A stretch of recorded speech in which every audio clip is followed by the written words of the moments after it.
మా నాన్న మార్కెట్కి వెళ్ళి సపోర్టర్లు తెచ్చారు. మేము అందుకని జ్యూస్ చేసుకుంటున్నాం.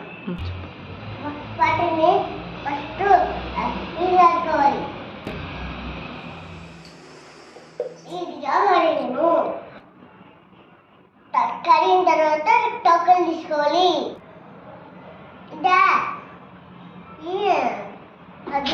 టోకలు తీసి మిక్స్ చేయాలి. ఇల్లే కొంత చక్కెర వేసి ఇంట్లో పాలు లేవని నీళ్ళు వేసుకుంటున్నాం.